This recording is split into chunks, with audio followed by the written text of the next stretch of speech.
People, have you ever lost a very good job and the very next job you got, you took a huge pay cut? And when you lost that very good high-paying job, you could not afford to live the same lifestyle, so you was forced to downgrade. So you had to suck up your pride and live below your means so you can survive. Have that ever happened to you before? Well, people, if something like this ever happened to you before, do not feel bad. Do not put your head down. This is a sign that God has something bigger in store for you. People, when you lost that good job, God humbled you because you needed it. Now, people, having said that, I'm about to tell you a story about a man named Jerry. He was a finance manager at a Mercedes-Benz dealership. This man made $250,000 a year. This man went from making $250K a year to stocking boxes at Walmart. People, you won't believe this man's story. Let me explain. Now, people, when this man was a finance manager at the Mercedes-Benz dealership, he had a very nice house and he had 3 very nice cars. Now, if you make $250,000 a year, you're not rich, but you're not broke either. But this man's 70-year-old mother had serious financial issues, and this man did not want to help his mother. This man's mother would call him for help all the time. She would call him and tell him she need food, her lights is getting cut off, she need gas for her car.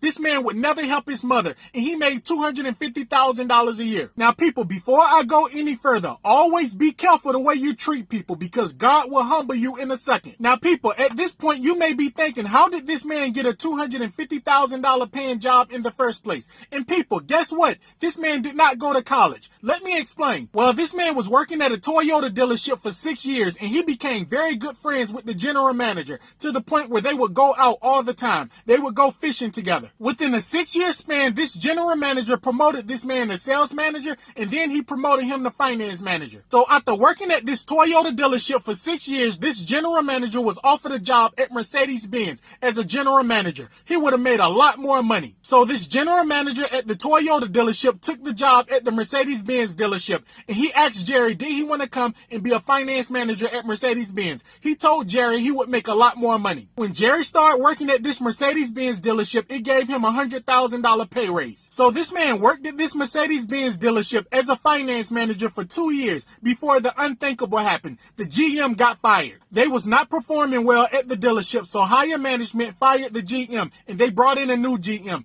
and that new GM fired all the finance managers. So Jerry got fired and lost his $250,000 job just like that. So Jerry then went back to Toyota, his old dealership, to see if he can get his job back as a sales manager or a finance manager. They offered him a sales position, and Jerry said no. Jerry had a very hard time finding another job at another dealership in management. This man still wanted to be in the car business, but he did not want to sell cars. People, this man went without a job for 9 months. He was determined to get a job at a car dealership as a sales manager or a finance manager. It did not happen. People, in the time this man was unemployed, he lost his house. His house was foreclosed on, and 2 of his cars got repossessed, and he had to move back with his mother. Mind you, he wasn't helping his mother. He wouldn't pick up her phone calls, but she let him move back in. But when this man moved back with his mother, she told him he had to get a job. So he started stocking boxes at Walmart. He got a job at Walmart. People, this man worked at Walmart for 5 years until he got in management, and then he got an apartment and moved away from his mom's house. And while this man was living with his mom, he started to give her money every month. And people, this man never went back to selling cars, but he have the utmost respect for his mother now. He always helped his mother. And people, this is a 100% true story. This man went from making $250,000 a year to making $50,000 a year. And now he have an apartment. So people, what do this story prove? God will always humble you when you need it. And people, even though this man is not making $250,000 a year, guess what? He's a better person.